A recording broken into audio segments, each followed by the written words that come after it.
We are live. Hi, everyone. Good evening, everyone. Thank you all so much for joining us tonight. Thank you to our panelists for being here after their workday, after putting their babies to bed.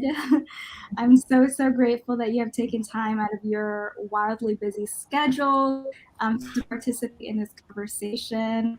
I know the viewers are also extremely grateful.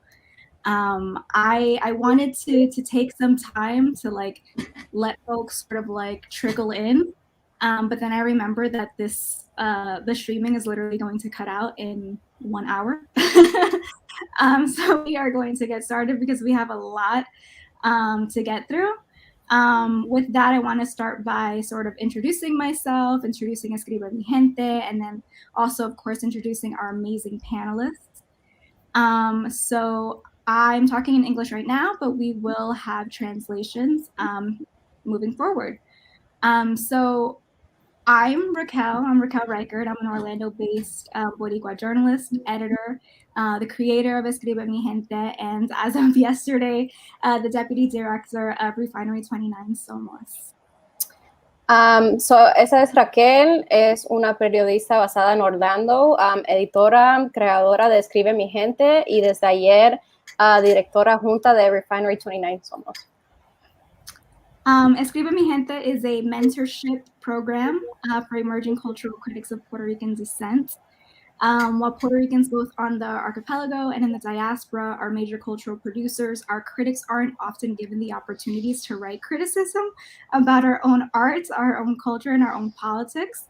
And this is a big problem, as we will get into in a bit. Escribe Mi Gente es un programa de mentores para críticos culturales emergentes de Puerto Rico, desde la isla hasta la diáspora, y sabemos que en Puerto Rico hay muchos productores culturales en los artes, en escritura, pero muchas veces los críticos no se les dan muchas oportunidades, por eso se creó este programa. With financial support from Critical Minded, this program pairs 6 emerging Boricua writers with 6 established cultural critics, 3 of them sitting here right before you. Who will mentor them as they produce a critical essay that we will then publish in a print and virtual journal. The program for me is really twofold. We get to help Puerto Rican writers in Puerto Rico and in the diaspora. And in doing so, we also ensure that cultural criticism that affirms, enlightens, and empowers our community exists in the world. Con el apoyo financiero de Critical Minded, el programa está dando a 6 escritores boricuas y le están dando mentores. Y al final del programa van a estar publicando ensayos virtualmente y físicamente. El programa tiene 2 partes para ayudar a estos escritores boricuas en Puerto Rico, en la diáspora, y para también empoderar nuestra comunidad. With us this evening are powerful critics, writers, and women who I personally admire and have admired for years. So I will start first with Dr. Carmen Phillips. She's a Black Puerto Rican feminist writer, educator, and editor. She is currently editor-in-chief of Autostraddle, the longest running and largely largest independently owned LGBTQ women's digital publication of its size. She holds a PhD in American Studies with an emphasis in African American and Latinx political history and pop culture from New York University. I also went to NYU. I got my MA from NYU, so okay. La doctora Carmen Phillips es una afro-boricua, feminista, escritora, educadora y editora. Ella es jefa de redacción para Autostraddle, una publicación de la comunidad LGBTQ, y es una publicación digital. Ella también tiene su doctorado en American Studies, Estudios Americanos de la Universidad de Nueva York. Carina del Valle Schorske is a writer and translator living between Brooklyn and San Juan, Puerto Rico. She is a contributing writer for the New York Times Magazine. Following Hurricane Maria, she co-edited the bilingual poetry anthology Puerto Rico en mi corazón to raise funds for relief. More recently, her forthcoming book, The Other Islands, won a creative nonfiction grant from the Whiting Foundation in 2020. Carina del Valle Schorske es una escritora y ayúdame con translator. Está viviendo entre Brooklyn y San Juan, Puerto Rico, después de contribuir para New York Times Magazine.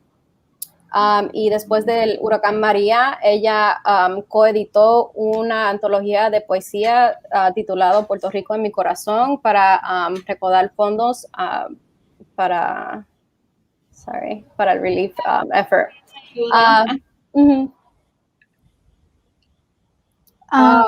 Go ahead, sorry. You're good.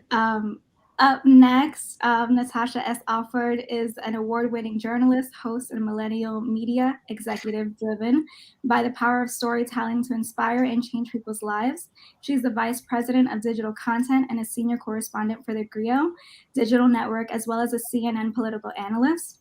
In 2020, she directed Afro-Latinx Revolution Puerto Rico, a documentary about the cultural and political racial revolution in Puerto Rico and its connection to a pro-Black movement in the United States. You can currently watch the documentary on Amazon Prime, and I highly encourage you to do so.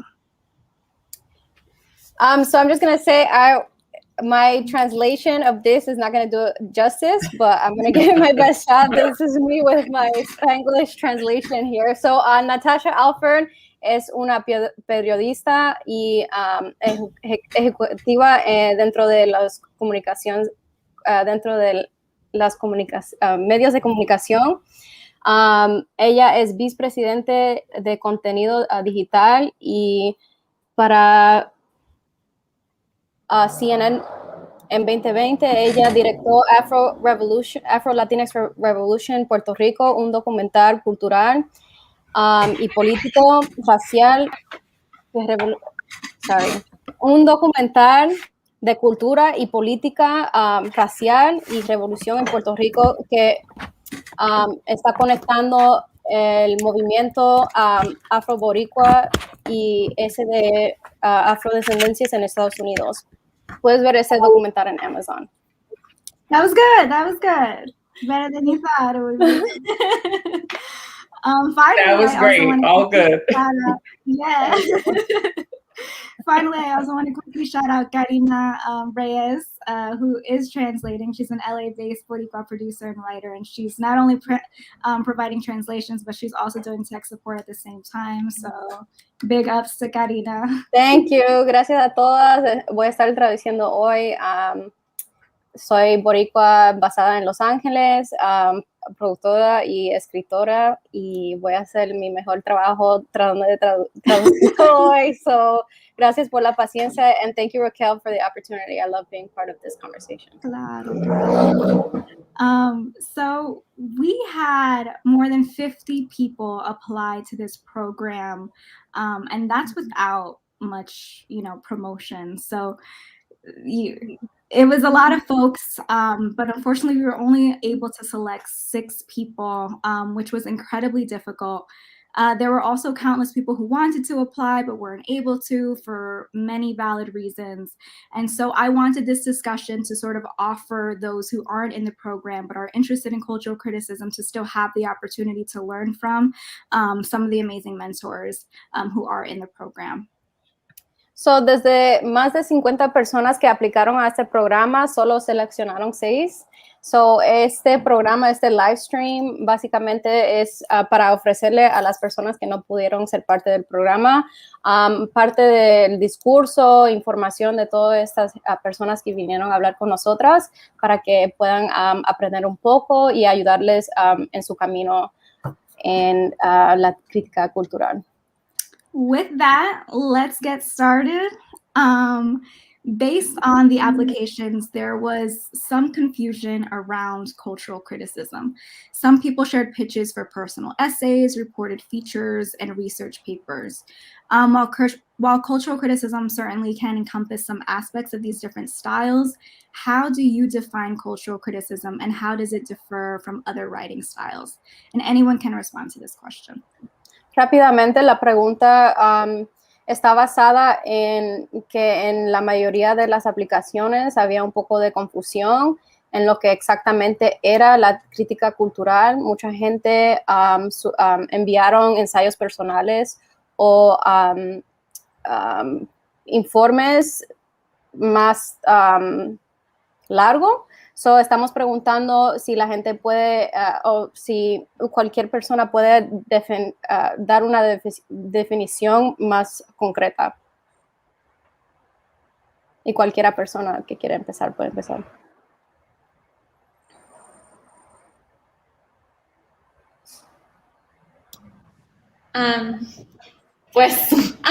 Natasha, were you going to say something? Sure. I thought I was interrupting. I can say something short. Sorry, I thought I saw your mic come It's off. okay. Anyway, I'll go right after you. Okay, cool. It's a really good question, and I think without proposing a really strict definition, because I do think that these genres have room to shift and change in time, and they do across publications. What is really defines cultural criticism for me, and what's important about it to me, is that the reader has the potential to share the object of analysis with the writer. That there's something about culture that's shared, even if it's not popular culture, but the idea that you could go see the movie, you could go buy the book, you can look at the photograph reproduced online, or whatever that object is, can be a meeting place between the writer and the reader. So as opposed to a personal essay where the writer is bringing the material from her own life to the table, or a reported feature where the journalist is bringing all of the information and research that she's done to the reader, there's kind of this idea that's like, okay, this movie is everywhere for all of us. Now let's have a deeper discussion about it. And right now I'm your guide for that discussion. So I think there's something a little bit democratic about it that I like. Pues para traducirlo rapidito al español, pues lo que me gusta de la crítica cultural y lo que la distingue para mí es que hay un objeto en común entre la escritora y la lectura, como una peli o una canción o algo accesible que compartimos, y desde ahí podemos como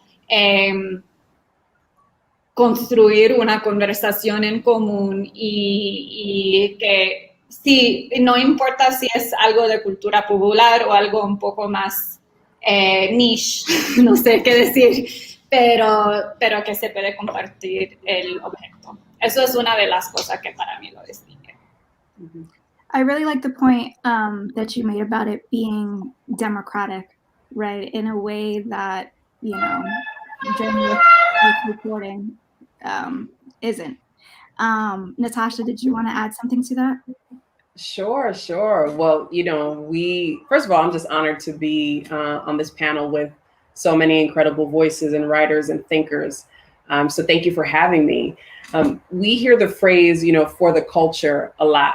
That gets thrown around a lot. And when I think of a cultural critic, I think of someone who asks, you know, is this really for the culture? In what ways is it not? Or in what ways is it actually achieving that, right? Or in what ways can or should it be? And so in my mind, the cultural critic takes nothing for granted. They sort of have that same spirit of a journalist. Again, I never really saw myself as a cultural critic as the first thing I would think of myself, but that is the same principle of journalism, to kind of seek truth and to not do so necessarily with favor, but to look at something for what it is. And often in culture, you know, culture reflects what people think are shared principles. And so the critic can dig deeper and say, is this really what we value as a community? Is this really what we believe in? And I think, a perfect example is sometimes with blogs, you'll see that the blog kind of baits the commenters. I'll give you an example, something, maybe posting something to get like a homophobic response. And it's this assumption that we have the same kind of principle or stance against it. And I think the critic exposes that and shows us new ways of thinking, as well as fills in knowledge gaps that previous, creations or works have not provided for the audience. But once you have this knowledge, you see the culture in a different way, or you see the product in a different way. So I know that's a lot for the translation, but I think that the essence of it, like I said, is it really for the culture? I think that's what drives the critic. So, rápidamente, lo que estaba diciendo Natasha es que muchas veces escuchamos la frase para la cultura, y el rol del crítico es realmente reflexionar si esto nos sirve culturalmente. Están haciendo conexiones, expandiendo sobre información o conciencia cultural en sociedad, y está como parte de la comunidad preguntando si lo que se está presentando, sea arte, política, escritura, si eso es, si tiene valor para la comunidad, y si realmente es algo que la gente que pertenece a esa cultura, si es realmente algo que creamos. And that's as much as I got. Perfecto, perfecto. That was great. Well done. Way more succinct than what I said in English. Carmen, so this next question I will direct to you. Cultural criticism is in somewhat of a precarious state right now. As newsrooms close their doors or eliminate sections, culture writers and publications are often among the first to go. What is the impact of this, right? Especially for readers and communities. So rápidamente la pregunta se trata de que dentro de la crítica cultural está pasando muchas transiciones, hay muchos salones de noticias o publicaciones tradicionales que están cortando, eliminando estas secciones, y los que se cortan primero son los escritores de cultura. ¿Y qué es el impacto de esto? Hi everyone, and thank you also for inviting me. Okay, yeah, I'm off mute. Good. I really thought a lot about that question when you sent it. And I think for me, the impact is twofold. So the first impact is obviously, as my panelist said earlier, culture is such a part of all of our shared community and shared lives. It's a heartbeat. So what you're doing is you're cutting a heartbeat out of a newsroom, and you're bringing facts divorced from art, and, well, I didn't mean to make this rhyme, but facts divorced from art and facts divorced from heart. That is cutting out empathy. It's cutting out an ability to find human connection, which obviously right now we're so desperately in need of. So that's one aspect. But I also think another aspect is, as newsrooms shrink, not only is culture and cultural critics and are being cut out, but also we're being cut out first, right?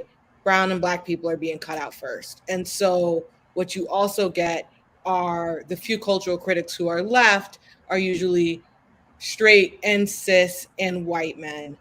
And that is not, they are not bringing, first of all, this is the whole point of the panel, they are not able to bring to our own culture what we can. But they also are presenting back a worldview that has been reified over and over again for as long as we've been here. It's not bringing anything new, period. So I think for translation, I'll stop there, but I think those are like the two major things I think of. Su respuesta tenía dos partes. Dice que el impacto de cortar estas secciones cultural es que la cultura es una parte bien esencial de nuestras vidas, Y cuando eliminamos esto dentro de los salones de noticia, estamos no solo cortando a la gente que se dedica a estudiar y escribir sobre el arte y la cultura, pero estás quitándole a la gente que lee estas publicaciones la oportunidad de conectar con estas piezas de arte, lo que sea, más profundamente. Y la segunda parte es cuando los salones de noticia cortan estas sesiones, primariamente están cortando escritores de color y lo que queda son mayormente hombres heterosexuales, blancos, que ven al mundo y por un filtro que ya hemos escuchado muchas veces, es algo limitado porque ellos no tienen la misma perspectiva que va a tener una mujer de color, a una persona que se define como LGBTQ. Y eso también es algo bien importante, que quién es las voces y las perspectivas que se quedan cuando empiezan a cortar estas secciones. Carmen, I literally got goosies when you said that in cutting, right, these positions and cutting these departments, you're cutting out the heart of the newsroom. Real ass shit. I don't know if you were saying something. I think you might be on mute, Carmen, if you were adding something. Oh. I was not. I was mostly just doing like this. Boricuas, as I mentioned, both in the diaspora and on the archipelago, are major cultural producers. But as we know, we are not often given the opportunities to write criticism about our own shit, right? Our own art, our own culture, about what's happening within our communities. With the amounts of applications the Escribe Mi Gente program receives, again, with very little promotion, it's clear that our underrepresentation is not because there isn't interest or because there's a dearth in critics. Why then do you think there is this lack of Puerto Rican critics, or there is a lack of Puerto Rican critics writing about Puerto Rican art, culture, and politics? So, boricuas en la isla y también en la diáspora son productores de cultura, lo hemos visto, producen mucho tipo de cultura, pero usualmente a nuestros críticos no se le dan las mismas oportunidades para escribir sobre este arte, cultura o política. Cuando vimos la cantidad de aplicaciones para el programa Escribe Mi Gente, estaba claro que hay una subrepresentación y no tanto una falta de interés. So, ¿por qué crees que hay una subrepresentación de críticos boricuas escribiendo sobre arte, cultura y política boricua? Again, anyone can take this one on. I guess I have some thoughts on this, and I feel like the two questions are really connected, like what Carmen was speaking about and what you were speaking about, Raquel, in terms of the way newsrooms are being cut. I think partly, like, as Puerto Ricans are gaining more like access to the possibility of being critics is right at the time when these newsrooms are being gutted. So I think that's an issue, and that's an issue for different kinds of people of color and minorities. It's a really like unholy and not coincidental, I think, moment that we're having. But I also think that there actually isn't that much writing about Puerto Rican culture, period, including by non-Puerto Ricans. Like, I think we just return to the same topics over and over. It's like, if a third of the island shows up to overthrow the governor, okay, there'll be a few articles or whatever, mostly in Latino media outlets, some other places. And that's like a hugely historic political event. And then you have, like, you know, whoever the star du jour is in popular music. And I say this as somebody who has benefited tremendously from like the one time that I engaged like that level of mainstream culture, which was like with Bad Bunny. And I think that that's an important thing to do. But I think part of the reason we don't have as many critics writing is because we're working to convince editors that the stories we want to tell are newsworthy or worthy of critical attention. and that there's like a whole range of Puerto Rican cultural phenomena, and also cultural phenomena that other people might not even recognize as Puerto Rican, that have to do with other intersections of our identities, or corners of Puerto Rican culture that are less recognized. And I think that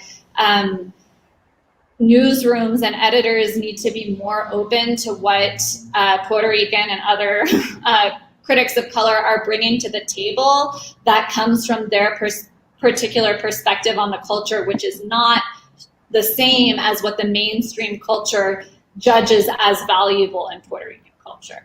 It's not that I don't think that Bad Bunny is valuable, I do, but I think that there are a lot of other valuable things worth talking about. And I am not seeing editors in the media share that point of view. And I think that that limits kind of the opportunities for Puerto Rican critics. Ok, voy a tratar de traducirlo al español, vamos. Pues que hay una luz bien loca acá, como hay relámpagos y una tormenta llegando en Oaxaca, por eso estoy como mirando a mi lado. Pero estaba diciendo que muchas veces en los Estados Unidos no nos permiten contar historias de aspectos de nuestra cultura que no ha llegado al ojo imperial, digamos, de las revistas estadounidenses. Entonces, no es solamente una cuestión de emplear críticas boricuas, pero también dejarles llevar las historias que tienen, que no están ya en la conciencia, pues, de los gringos blancos que mandan ahí. Y también en Puerto Rico hay una falta de revistas que pagan. Como no hay muchas revistas ni lugares donde se puede publicar en español, incluso un amigo mío que es un poeta boricua acaba de escribir un ensayo, una reseña bien bella de un show que está en San Juan de arte, en el Museo de Arte Contemporáneo, que se llama El Momento de Iagrumo, que es un show increíble. Pero él tuvo que publicar su ensayo en una revista mexicana que se llama Terremoto. Y creo que también debemos trabajar en enlaces de traducción y todo para como crear espacio para escritores que escriben en español, que no tienen estamos sufriendo en los Estados Unidos con la falta de revistas, pero en Puerto Rico es todavía peor. Entonces, pues eso es lo que diría. I'd love to add that, what I think we hear is something we hear often when newsrooms say that they can't find the people, right? They're like, oh, we don't know where the talent is. And it's like, nope, the talent is there. You're not looking, or you don't have the sense to know where to look. And I think frankly, a lot of newsrooms don't have the range. As my fellow panelist was saying, there's so many aspects of just understanding Puerto Rico that the general population just doesn't even know. I'm thinking of the 2017, report that more than or half of Americans not understanding that Puerto Ricans are even citizens, right? So then, asking them to think, to go beyond the sort of two-dimensional understanding of Puerto Rican culture and cultures within is something that doesn't happen because there's just no really true understanding of the history and the relationship. And I think that that's a huge loss. And I agree that we do keep repeating the same stories because there isn't that understanding. So it's about poverty and, corruption and financial troubles, or maybe not about, the really high vaccination rates right now and digging into why. So yeah, I think it's an oversimplification that is connected to a larger ignorance and a larger lack of telling our history and our stories, which is really unfortunate because I think it says a lot about the United States overall, the relationship with the island.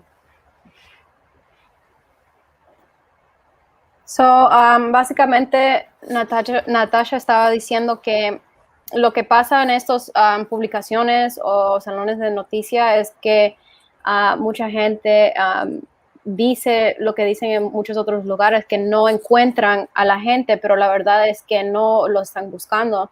Hay una falta de conciencia aquí en Estados Unidos sobre la cultura y política de Puerto Rico, aunque somos parte de Estados Unidos. Y por esa desconexión que vemos, repetimos muchas de las mismas historias. Se reportan muchas de las mismas historias y se habla mucho de la misma discurso. Y eso también reflexiona mucho la relación de Estados Unidos con su colonia, que es Puerto Rico, que vemos que hay como un entendimiento bien limitado acá sobre lo que está pasando en Puerto Rico.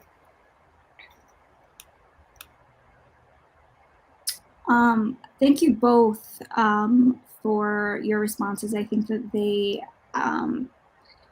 actually like just flow together very well and work their way into my next question.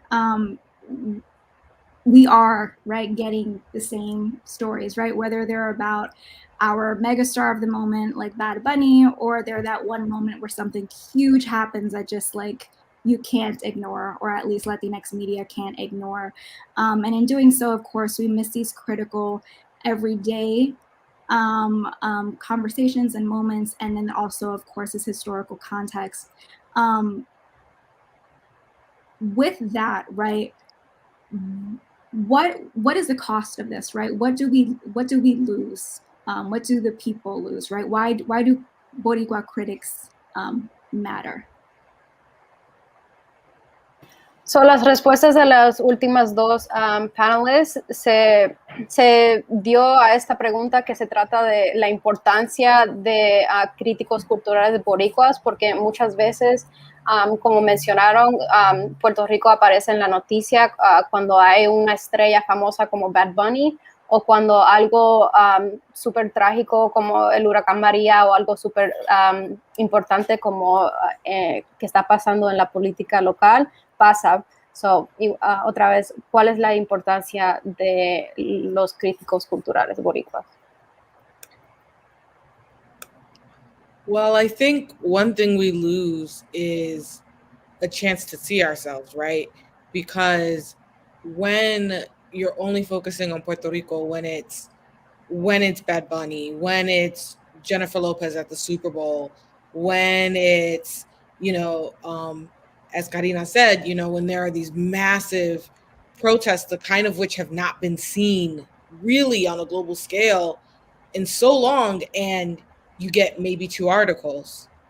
What you're losing is us, because we know those stories are there, right? And we don't get to see ourselves.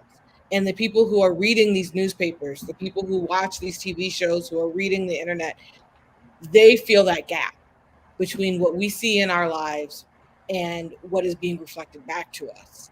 And that gap tells you to shut up, and that gap tells you to be quiet. And that is such a tremendous loss for such, and it's not because we shut up or be quiet. That's not my point. But my point is we get digested a story that we're supposed to be. And that is tremendously scary.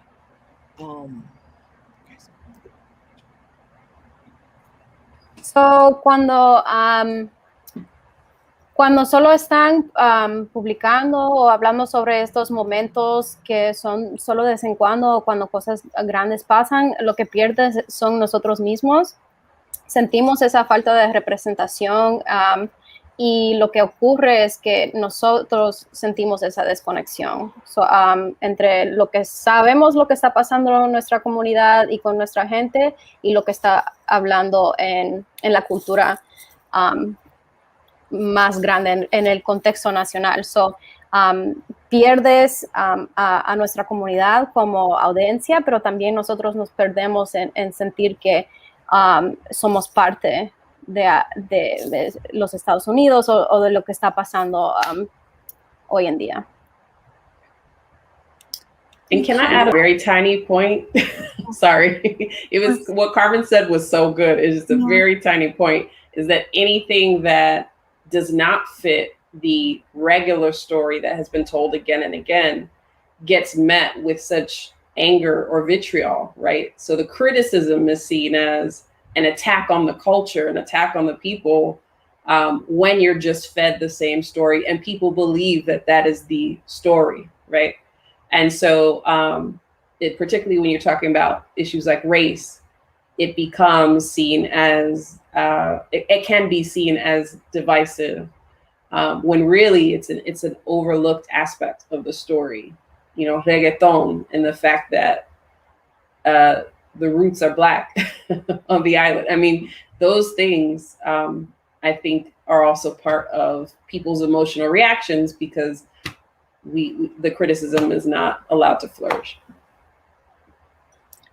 Para añadirle a la respuesta de doctora Carmen, cuando se presenta una crítica que va en contra de esa narrativa que se repite muchas veces, lo que se encuentra es una agresión y esa crítica se ve como divisiva y no se recibe tanto.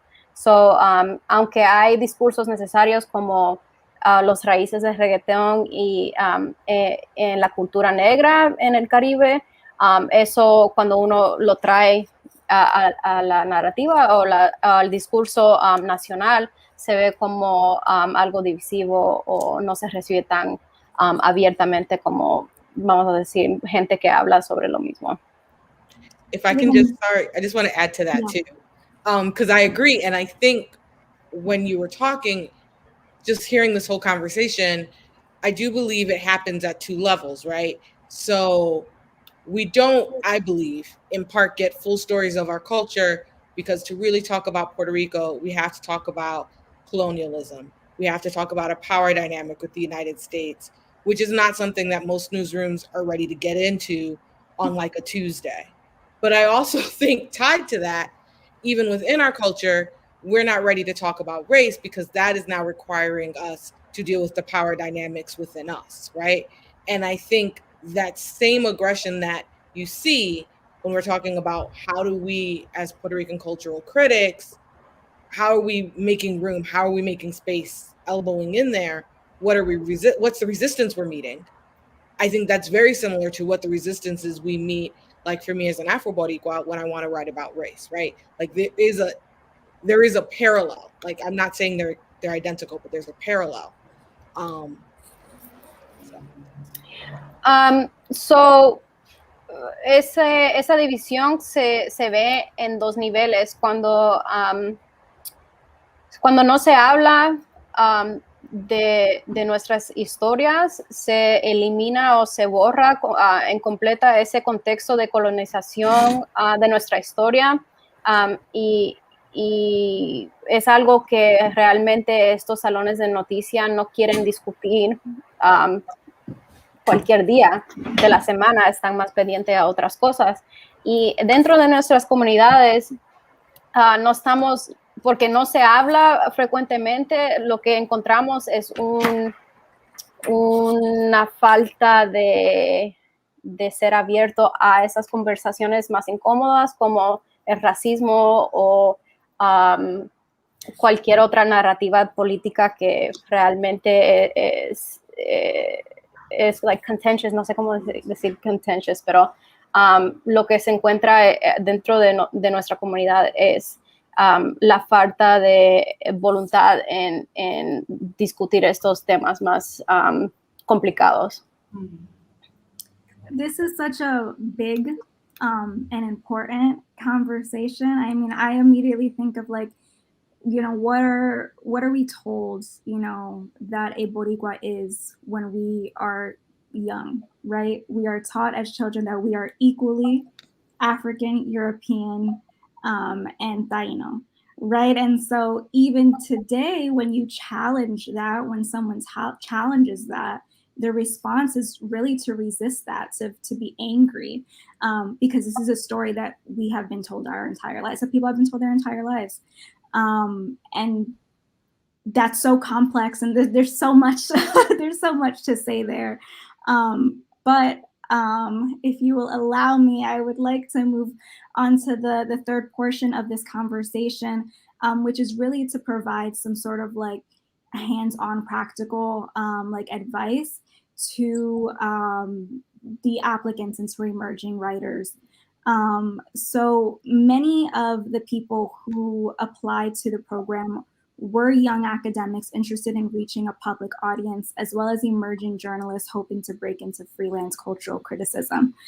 So Natasha, this first question is for you.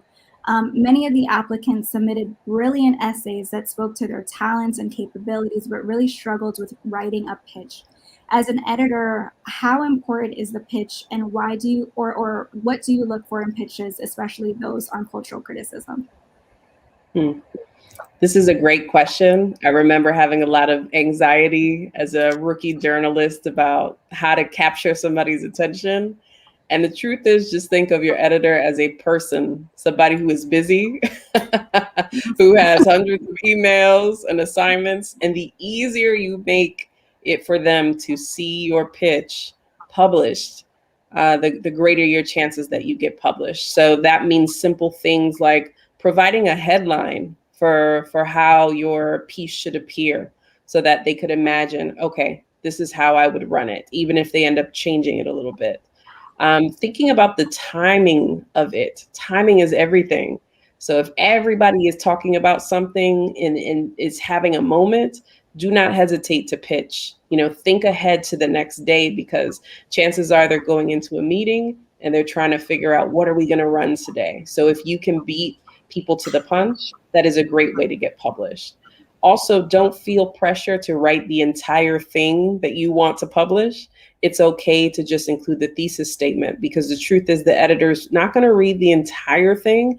Or if they read the entire thing and it doesn't fit their image, you may have put a ceiling or put yourself in a box and they end up saying no, when you could have crafted that text to fit their vision of what they were looking for. They might tweak your pitch and provide an even tighter angle that works for them. So it's this nice balance between making it easy for them to see it published, but also being flexible enough and showing them that you have the range to fit what the publication needs.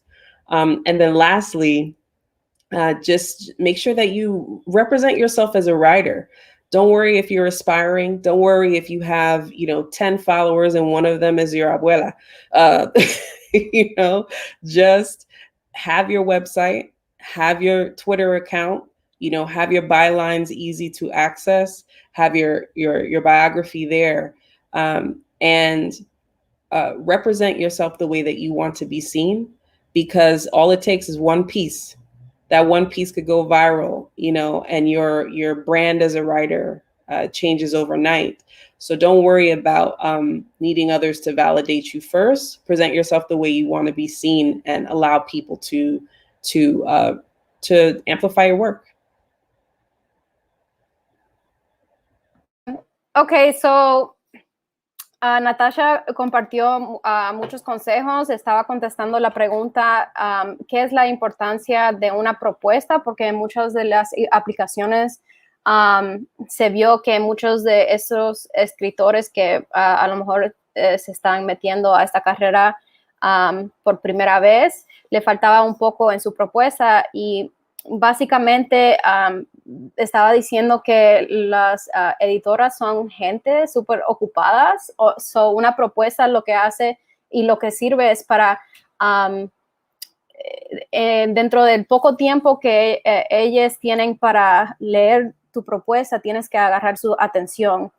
Un título fuerte, una idea bien pensada que está corriente, al día de lo que está pasando, dentro de las noticias, o si algo acaba de salir, tiene que ser relevante. Y también tienes que dar una propuesta concreta, pero también ser un poco flexible, porque si la persona, a la editora a quien le mandaste la propuesta, a lo mejor puede ver tu trabajo en la publicación, pero a lo mejor necesita cambiar ciertas cosas para que reflexiona o cabe dentro del tono de esa publicación. Y finalmente, lo más importante es representar a tú misma. No importa si tienes miles de seguidores en tus cuentas sociales, es importante representar tu perspectiva y tu voz fuertemente. So, en esa propuesta, ten tu biografía, tus cuentas sociales y escribe con una voz que tiene confianza en lo que está diciendo. I think that was pretty much it. Yes. Now I love that you said, like, don't worry or like wait to be validated by anyone else. I think that's something that I needed to hear when I was starting off in my career, for sure. I'd also add that for me as an editor, I look for concise pitches that share your angle, your thesis, and if it's criticism, then your argument as well. And emphasis on concise. We don't need to read the entire essay. I just need to know what you want to write about. And so this next question is for Carmen. Many of the applicants are academics and submitted research papers as writing samples or used a lot of academic jargon in their pitches. As both a scholar and journalist, can you talk about the importance of knowing and writing for your audience? What changes do you have to make to your writing to ensure it's for a public audience rather than an academic one? La pregunta es que muchas de las aplicantes eran académicos y enviaron informáticos más largos de investigaciones como sus ejemplos de escritura y usaron mucho lenguaje académicos en sus propuestas. Como académica, pero también periodista, puedes hablar sobre la importancia de saber tu audiencia y qué cambios uno tiene que hacer para asegurar que esa audiencia es pública y no una solo académico. Sorry, I was so excited to answer. My apologies, Carina. I think I have a lot of thoughts about this because I had to make that jump myself. And one of the first things that I realized I was doing wrong, which I think a lot of us who are in academia do, you already know how to write, you already know how to research, but you haven't figured out how to transfer those skills. So you start with, I'm going to tell you everything about how smart I am, everything about what I know. And if when you're working inside like the academic world, we're trained to go very big, like obviously I'm like very big to small. And I think what I have learned about cultural criticism in a public space is it's almost the opposite. They don't need to know that you know everything in the history. They need to know that you're able to speak about this one topic for about 1,000 words. And like, that's it. And I think that takes a long time to change, to go small to big instead of big to small. The other thing I would recommend is to read what you want to write.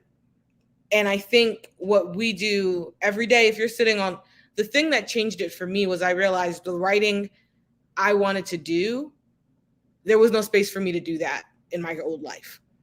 And once I realized that I was writing a dissertation, I turned in my first chapter.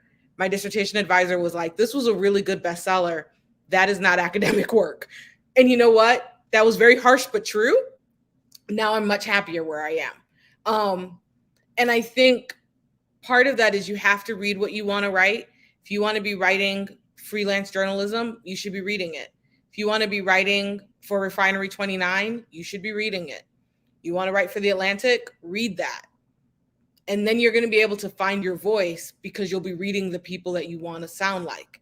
And that doesn't mean you mimic those people, but that means that by reading those people, you will find your way, your approach, your voice. So those would be my two biggest recommendations. And if you're reading it, you're not gonna see jargon in there. So, sorry, one last thing. I'm sorry, Carina, this is the last one. It is much harder to write clearly than it is to hide behind big words. And so that's something you have to let go of, the big words that are a crutch. You got to learn to write it so that your mom can read it, right? Like my mommy could not read my dissertation. She reads everything I write now.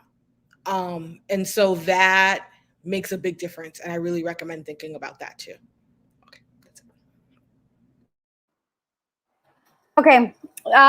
So la doctora Carmen está diciendo que lo que pasa muchas veces es que la gente en estos espacios académicos ya saben toda esta información y están condicionados para explicar las cosas de un contexto abstracto y luego terminar con algo más específico como su conclusión. Y cuando están escribiendo para el público es un poco lo opuesto, que tienes que empezar específicamente con el tema y poco a poco estarán añadiendo historia o un poco de teoría.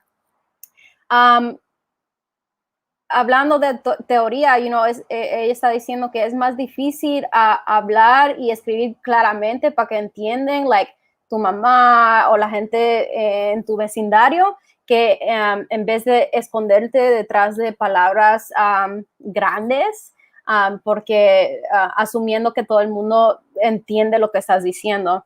Y finalmente ella sugiere leer lo que quieres escribir. Ella tuvo un proceso de realización que lo que ella quería escribir realmente no cabía o no era para esos espacios académicos. Si tú estás queriendo escribir para publicaciones o sitios digitales específicos, tienes que ir a esos espacios o esos sitios en línea y leer lo que están publicando para no solo entender el tono, pero también encontrar tu voz propia, no tanto copiar, pero saber cómo expresarte dentro de estos espacios. I think I snapped through that entire response, Carmen. But the point that you made, you have to write so that your mommy can read it. Yes, that's it. That's it. Last but not least, Carina, while some applicants express an interest in working in a newsroom, many of them prefer doing independent freelance writing. As someone shaping your own career and creating your own path, do you have any advice for them on breaking into cultural criticism and creating a path as a critic that is sustainable? Well, I would love to do my best to answer this question. I should say that I don't feel that my path is yet sustainable, and that and that I would say that I can generally see about 6 months into the future in terms of how I make my living. So I wanted to put that out there, and also that I'm not a full-time freelancer. I think that's like another animal. This year I'm living partly on a fellowship that I got last year, the Whiting. So I would say always and I feel that I learned this from filling out financial aid applications since 6th grade, being a scholarship kid at private schools. So in some ways, my mom trained me to apply to a lot of grants, but that's definitely something that I recommend. And sometimes it gets overlooked in the kind of desire that many of us have for a job. But I also Carmen, though I don't yet have a doctoral degree. A lot of people don't know that I'm in a doctoral program at Columbia, and I'm ABD, and I'm trying to wrap it up this year and struggling, and because of similar revelations to the one Carmen's described about not actually wanting to write this way. But it's important to say, because I basically treated my doctoral program, I'm in English at Columbia, but I have basically treated it like a cultural studies PhD, and I've learned from my amazing committee. It's mostly a Black Studies committee, Saidia Hartman and Brent Edwards. I just want to shout them out because they've taught me a lot about culture writing and what ethical forms of research and writing. But I basically treated it like a $30K per year fellowship, and it was time consuming and demanding, but not as much so as the kinds of kind of really punishing hours that a lot of newsroom jobs have.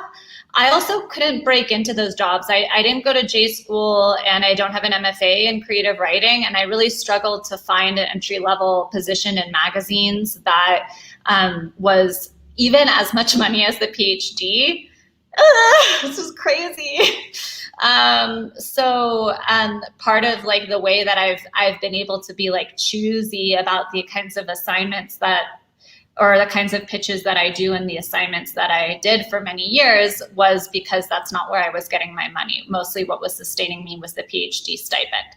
So, you know, how to kind of like universalize that, I don't know, but I think it's important to say that like, it's only in the past couple of years that I've started getting fees for writing that are something approaching what could sustain a life. But there were things that were positive. I mean, I think that like there should be a full luxury communism now, but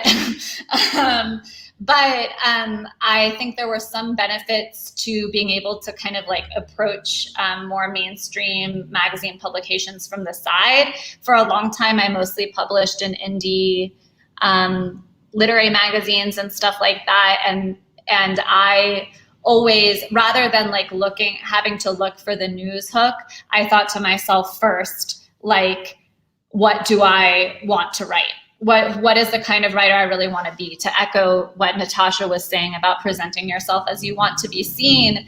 The first things I wrote were long and they were not timely, or like they barely had a news hook. But I thought that if like I wrote them in an accessible way that I cared about, that I thought there would be readers for that. And because my livelihood wasn't depending on it, it meant that I got to find smaller outlets, editors that were sympathetic, and build up clips that way of like showing the kind of writing that I wanted to be doing, because I wasn't always seeing the kinds of writing that I wanted to be doing reflected in the publications that pay. So I felt like I had to kind of like, now I feel like sometimes I have to kind of like teach publications. Of course, I learn a lot from my editors, but like push for the kind of writing that I want to do, which is like a little less driven by the news cycle, longer form. And one of the things that I wanted to add to what people were saying before about, you know, getting the newsrooms of cultural critics, and also the simplicity and kind of like, and often the white supremacist simplicity of conversations about Latinidad that then happen, is partly because it's like then all the conversations are on Twitter. It's like cultural criticism gets reduced to like thumbs up, thumbs down committee on social media. And I think part of the reasons we need to protect these longer form spaces, whether it's 1,000 words or 7,000 words, is because it can't be summed up in a tweet, especially because people don't always have the context or the range for these stories.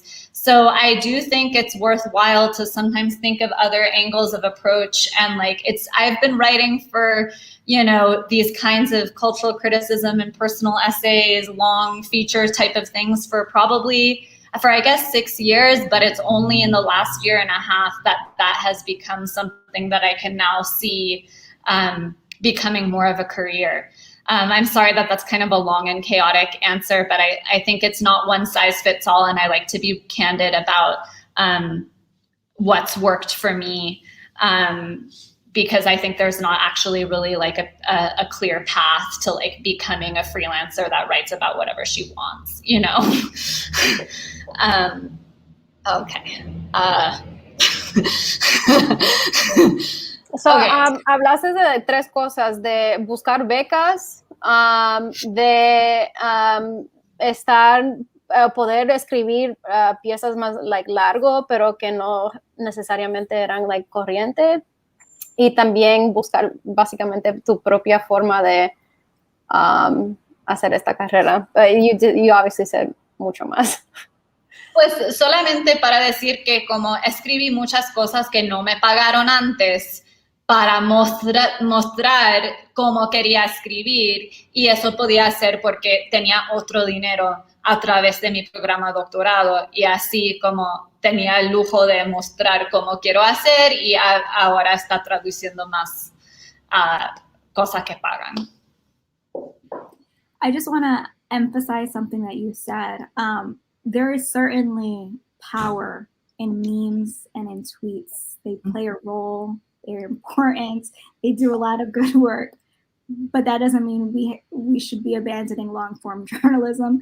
That context is absolutely critical. So thank you for naming that.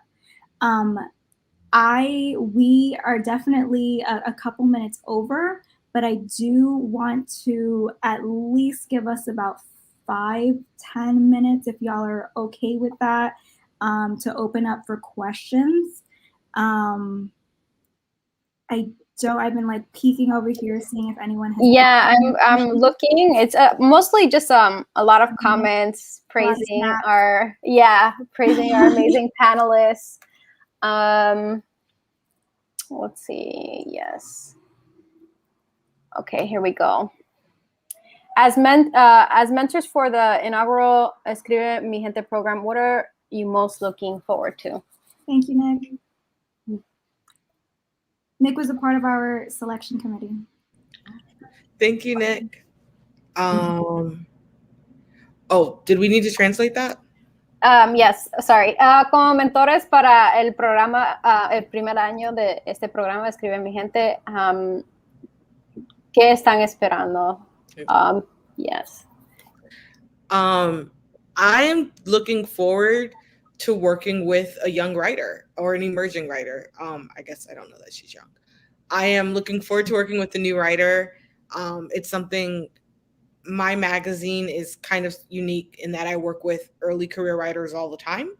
By the nature of the fact that my magazine is we're independently run, so our rates are lean, and as a result, we often get early career writers, which is great. I think that allows us to provide mentorship, and we've had a lot of writers go on to do much bigger and better and amazing things. That's my favorite part of my job, and I never get to do it a lot, to be honest with you, with Puerto Ricans. So I'm really looking forward to being able to work with an Afro-Boricua writer and get to work on something together that we're going to craft that's beautiful. So that's what I'm looking forward to. Dice que lo que más le gusta de esta oportunidad es que va a estar trabajando con una escritora o escritor emergente, y similarmente como la publicación a donde trabaja ahora, es un espacio que le da oportunidades a escritores que están entrando a esta carrera por primera vez o que apenas empezaron. Es lo que más le gusta de tener esta oportunidad, porque usualmente no la tiene. Y yes. Let me, does anyone else, alguien más quiere contestar esa pregunta?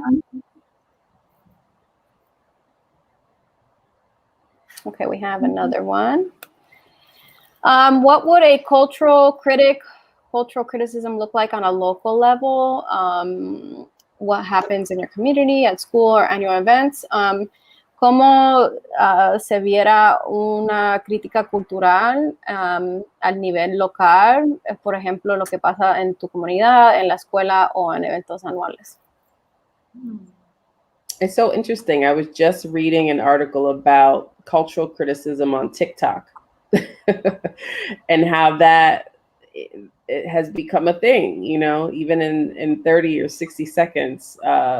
Cultural criticism has evolved, and as we were saying on the panel, just been democratized. But I love the idea of investing in local papers. Too often they are ignored, and they, you know, are fighting for survival as well in an era where so many things are online. So I would absolutely support a local paper and see if you could run an op-ed or criticism of some sort. And the same with school. I mean, we had a paper at my high school that actually planted the foundation for my entire career today. Church, you know, when you have those moments of community gathering, if you ask to speak or to recite a poem, I mean, you could do cultural criticism in a poem or a prayer. not to be too radical. But basically, I'm saying it can happen everywhere and in every way. And don't worry about it needing to be ambitious and like a 1,000-word project. It could be as simple as a very short TikTok. I want to add a little. Can I add a little something to that? Yeah, sorry. Can I just translate really quick? Because if not, I'm gonna get lost. So básicamente lo que estaba platicando a Natasha es que lo que le interesa es lo que está viendo mucho son estos críticas en TikTok que son de 30 segundos a 60 segundos y que eso también es como un medio accesible e instante que uno puede usar y que uno no tiene que ser tan ambicioso cuando está empezando, que uno puede discutir, hablar en sus espacios comunitarios como la iglesia, la escuela, y también invertir en esas publicaciones locales como el periódico de tu comunidad. Go ahead, Carina. I'm sorry. Yeah, I think like I totally agree with Natasha that cultural criticism can take place in like a whole range of contexts. And I just think another one that's worth mentioning, even though it's kind of obvious, is like the email newsletter. And I think it's especially well suited to local cultural criticism because you have like, it's your immediate community that will first sign up for it, you know, that you'll get your first email addresses and first roster. And it reminds, you know, it is a newsletter, in fact, is like kind of the original local news. And so like the email newsletter in some ways is like an inheritor of that. And I also am really interested in the experiments with newsletters that are more than one person writing it. Like I was thinking of that borderline, that incredibly well-reported newsletter about the border crisis that's called Borderlines by Gaby del Valle, and I think, Felipe de la Hoz, I think is the other writer. And I'm just imagining like, you know, what high school students could do with like a 4-person cultural criticism newsletter about Liberty City or about, you know, Stockton or wherever it is. I think that there's power in that medium, and also like at least there's some potential to monetize it. Like I think local papers should exist and we shouldn't just staunch the bleeding wound with Substacks. But given that that's where we're at, I think that's like a potential technology that's available.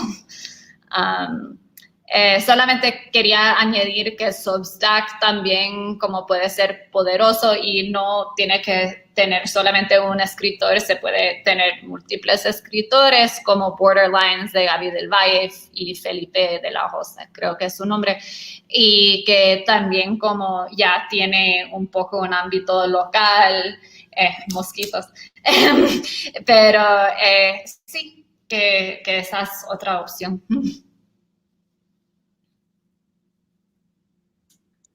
We have gone beyond time. So thank you so much to our viewers for tuning in, for our panelists for sharing their insights. Each of them dropped some bombs that or some gems that I hope and I'm sure will help you in your path to public writing and cultural criticism. I also want to thank Carina for being the MVP, handling translations and tech at the same time. You are also so appreciated. Thank you so much also for staying on like 10 minutes after. I really appreciate it. And for the viewers, as you now know, or you know, as this conversation might have showed you, this work isn't easy. This industry is tough, but Boricua voices are needed. Your voice is needed, and we are here to support you. Escribe Mi Gente started as a one-time program, but due to the excitement around it, we are in conversations with Critical Minded about just possibly bringing it back and making this an annual mentorship program. So fingers crossed. And yeah, no, I thank you all so much. This was such a great conversation. Y'all are brilliant. I'm feel so blessed and honored to have y'all participate, not just in this panel, but also in this program. Thank you so much. Thank you.